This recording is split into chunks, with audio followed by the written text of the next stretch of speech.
שלום ובוקר טוב לכולם. אני מנורה, וזה הפרק השלישי בשרשרת שמביאה את סיפורי המפונים. והיום החלטתי להזמין את אילנה מויאל, שותפתי לדרך, אשת חינוך, מנהלת בית ספר עוזיאל בקריית שמונה, מעוררת השראה, ואני מאוד שמחה, אילנה, שהסכמת להתארח פה היום. ספרי לנו בבקשה מעט על עצמך. בוקר טוב, תודה מנורה על ההזמנה.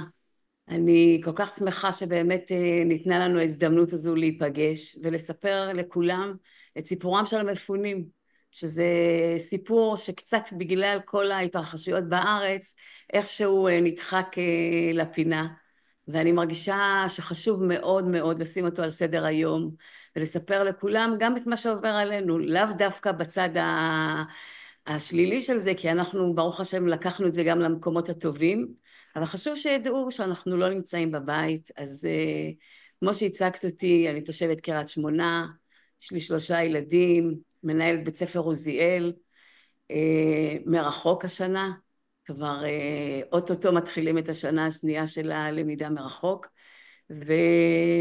ונמצאת גם כאן במלון ליידי שטרן, שיש כאן באמת קבוצה ברוך השם איכותית וטובה, שהבינה שאנחנו כאן כנראה כדי להישאר לא מעט זמן, והחלטנו לבנות לנו איזשהו הוואי מיוחד פה במלון. תודה רבה אילנה, ואני רוצה לדעת כמה דברים בבקשה ברשותך. איך זה לנהל בית ספר מרחוק? מה האתגרים שאת מתמודדת איתם? מה המצב של התלמידים בתקופה הזו? אז באמת אחד האתגרים הגדולים שעמדו בפניי, חוץ מאשר הפינוי ולעזוב את הבית, את המקום הבטוח שלנו ולעבור למקום אחר, זה באמת איך עושים את זה, איך מנהלים בית ספר כשהתלמידים מפוזרים מים סוף עד ים כנרת, ממש בכל הארץ. בית הספר שלנו יש 350 תלמידים שנמצאים ב97 בתי ספר שונים בארץ, ובהתחלה זה היה נראה בלבול אחד גדול, איך עושים את זה? בכל זאת זה היו כאילו תלמידים שלי, צוות שלי, ופתאום את צריכה כאילו כמו אימא שמתפזרת לכל כך הרבה מקומות בארץ, וברגע שהבנו שאנחנו נצטרך לשמור על קשר באמת עם כולם, ניסינו למצוא את הדרכים איך אנחנו נמצאים בקשר עם כל תלמיד ותלמיד באשר הוא בארץ. כמובן שנעזרתי בצוות המורים והמחנכים שהכנו לנו איזשהו פורמט כדי שנוכל באמת לשמור על קשר עם כולם, ונוספו לנו ההורים שאם עד עכשיו הם היו רק אנשי הקשר שלנו עם התלמידים, היום היינו צריכים כאילו לראות את המכלול, כאילו טיפלנו ממש במשפחה שלמה, לא רק בתלמיד עצמו. צריך להבין שבהתחלה היה המון כעס של ההורים ובלבול מזה שהילדים שלהם בהתחלה גם לא היו במסגרות, אבל שמרנו איתם על קשר, בהתחלה למידה בזום, במפגשים שעשינו מדי יום, ואחר כך מפגשים שבועיים, ודאגנו לשבץ כל תלמיד במקום שבו הוא נמצא, לשבץ אותו בבית הספר ולעמוד בקשר עם בתי הספר שבו התלמיד נמצא. יכולה לומר שהיו כמה וכמה סוגים של קליטה. היו בתי ספר שמיד קלטו את התלמידים והבינו שהם חלק מתלמידי בית הספר, ודאגו לכל מחסורם, ובאמת ניסו לשלב אותם בעיקר בקטע החברתי, שבכל זאת זה ילדים רכים שפתאום פוגשים מסגרות אחרות, זה כבר לא אותה מסגרת שאליה הם היו רגילים ומכירים, ומבחינה חברתית וגם מבחינה לימודית, לפעמים המצב הלימודי לא היה בדיוק באותו שלב, גם בכל זאת היה לנו איזשהו חודש כמעט שתלמידים לא למדו, אז באמת היו בתי ספר שלקחו את זה בצורה כזו, והיו בתי ספר שעד יום האחרון של הלימודים, אם הייתה איזושהי בעיה עם התלמיד, הם עוד היו מתקשרים אליי ואומרים, תקשיבי, הוא צריך עזרה בקריאה, הוא צריך עזרה בחשבון, צריך להשלים לו. אז היו כל מיני סוגים, אבל על פי רוב אני יכולה לומר שבאמת קיבלו אותם בזרועות פתוחות, תלמידים הרגישו מאוד מאוד בסדר. כמובן שתמיד הם רצו, בכל מפגש שהיה לנו, הם רצו הביתה. הם רצו את בית הספר, למקום המוכר. כל הזמן אני שואלת, מתי חוזרים לעוזיאל? אבל זה לא בגלל שהיה להם רע, אלא בגלל שהתהליך היה אחר. ובאמת ניסינו כל הזמן לשמור על קשר עם התלמידים. היו לנו גם שני מפגשים גדולים שבהם נפגשנו כל התלמידים ביחד, אחד עשינו בחריש באמצע השנה ואחד בקיבוץ, בקיבוץ לביא לקראת ממש סיום, ששם באמת פגשנו את התלמידים וההורים. זה היה כל כך מרגש וכל כך כיף לפגוש את כולם, ועם הרבה תקווה שנחזור לשגרה.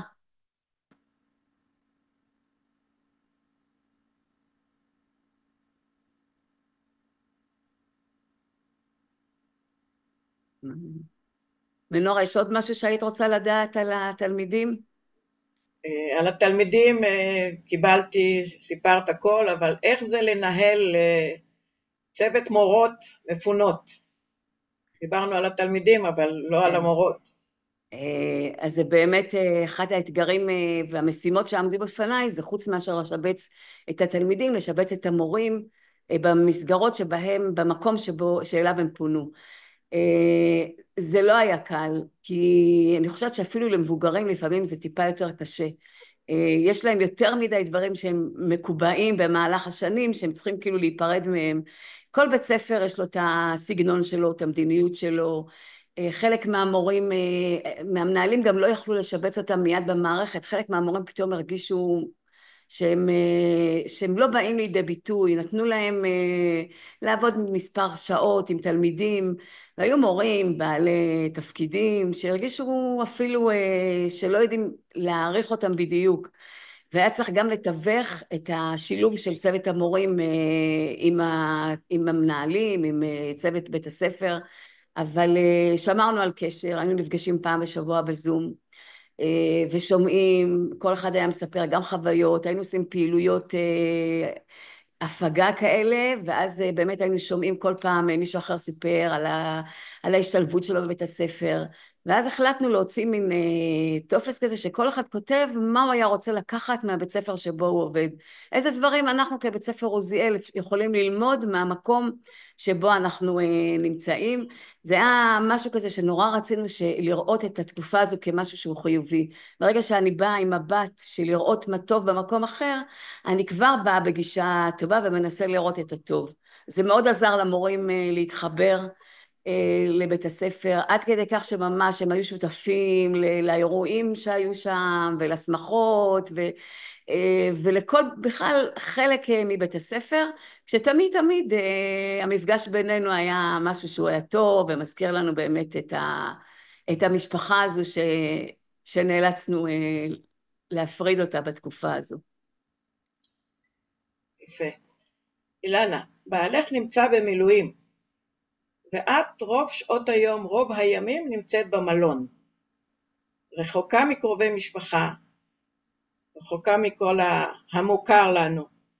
איך את מתמודדת, מה עוזר לך לעבור את התקופה הזו, ומה גרם לך לקחת חלק בצוות ההובלה של המלון?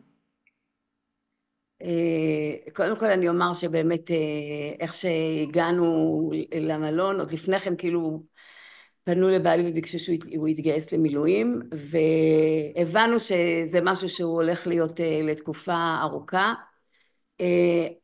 המזל הוא שהייתי עסוקה וניסיתי כל הזמן להשיג את עצמי, ובאמת הייתה המון עבודה, אז לא פגשתי ממש את הזמנים של לבד, אבל מעל הכל זו הייתה מין תחושה טובה להיות שותפה למה שקורה כאן במדינה, לחלק הזה. נמצאים במלחמה ולפעמים אתה רוצה ככה לעשות איזה משהו כדי להרגיש חלק מכל מה שקורה כאן, איך אני יכולה לעזור למה שקורה כאן במדינה. להזכירך מנורה, הייתה כאן תחושה של אחדות מאוד גדולה, כל אחד, אנשים יצאו מגדרם כדי להתנדב ולעזור לחיילים, למשפחות, למפונים, לדרום, ואני הרגשתי שחלק מזה זה באמת לשלוח את בעלי למילואים כמתנדב. הוא יכל גם לא להסכים, וזו הייתה הרגשה טובה שגם הוא עד היום אומר שהוא מרגיש שזה חלק מזה, שהוא שותף למדינה הזאת, לארץ הזאת, שאנחנו כל כך רוצים לחזור לימי השגרה. אני לא אומר שאין את הרגעים שזה קשה, ואין את הרגעים שרוצים באמת להיות עם המשפחה רחוקה, אז אנחנו מדי פעם נפגשים, שוכרים איזושהי דירה ועושים איזשהו מפגש משפחתי, ונמצאים ביחד עם כולם. אבל מעל הכל באמת התחושה הזו של השותפות לעם, לארץ,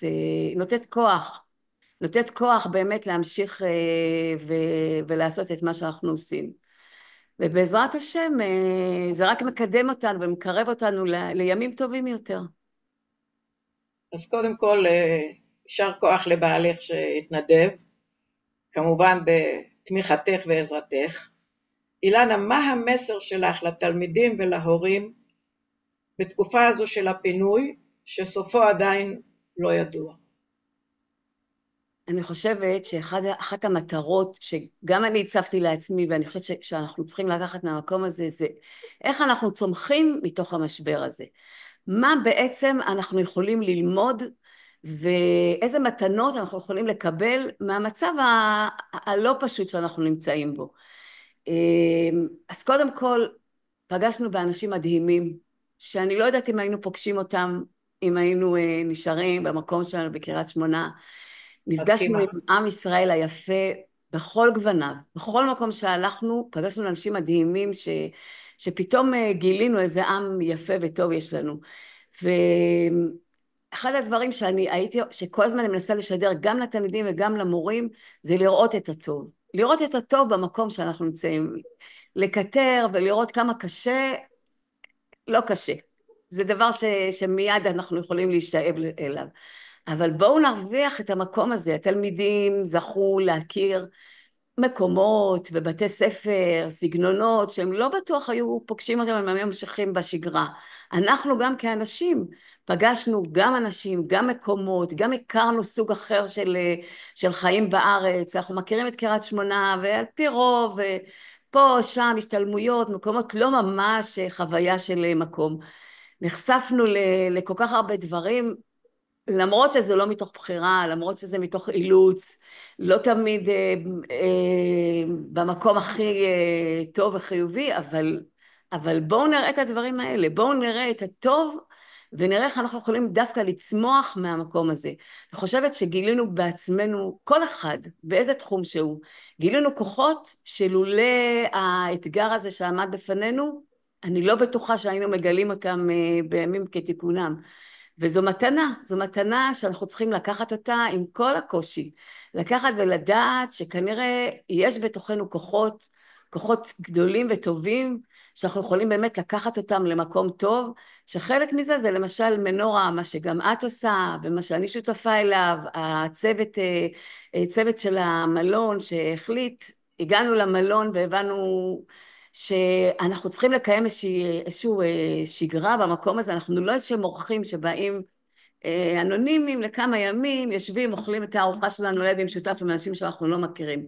הבנו שאנחנו צריכים להקים כאן איזשהו הוואי של קהילה, וכל אחד תרם את התרומה שלו בתחום שבו הוא עסוק, וגם לא, כלומר אנשים שבאו באמת היו מוכנים לבוא ולאסוף את הקהילה כאן ולהתחיל עם פעילויות, בהתחלה עוד לא היה בית ספר אז דאגנו למרחב חינוכי לתלמידים, לגנים, למעונות, פעילויות חברתיות, טיולים, כל הדברים האלה, כל אחד בא ונתן מהיכולות שלו ומהמקום שבו הוא ראה לנכון לתרום לאנשים במלון, וזה נעשה בצורה מדהימה, עד כדי כך שיש מלונות שאפילו נתנו להם כמה טיפים איך אפשר באמת לבנות קהילה במצב כזה. ואני חושבת שבאמת הגענו לאיזושהי ישורת מאוד מאוד טובה, יש כאן אווירה חיובית, אנחנו מנסים ליצור אווירה של משפחה, מה שכאילו כל אחד איבד איפשהו כשעזב את הבית. אני חושבת שהגענו למקום הזה. ו... וזה באמת בזכות זה שהבנו שאנחנו יכולים לראות את הטוב גם במשבר הגדול שאליו נקלענו. אני מסכימה עם כל מילה שלך, אילנה, אני בדעה שלך, ואני שמחה מאוד ומעריכה מאוד שהסכמת להתארח בתוכנית שרשרת מפונים מהצפון, כמובן, מקריית שמונה, ואני מקווה שבקרוב מאוד נחזור לביתנו ותחזרי לנהל את בית ספר עוזיאל עם כל התלמידים שלך ועם כל המורות שלך, ותודה רבה רבה רבה מאוד, אני מודה לך מאוד אילנה יקרה. תודה רבה מנורה, ואני שמחה שבדרך לא דרך נפגשנו, ובאמת ראינו איך אפשר להכיר דמויות גם בתוך העיר שלא הספקנו להכיר. נקווה שנעשה רעיון כזה כשנחזור בעזרת השם לקריית שמונה, ונראה איך זה לחזור לשגרה. תודה רבה על ההזדמנות. תודה גם לך, תודה רבה, יום טוב.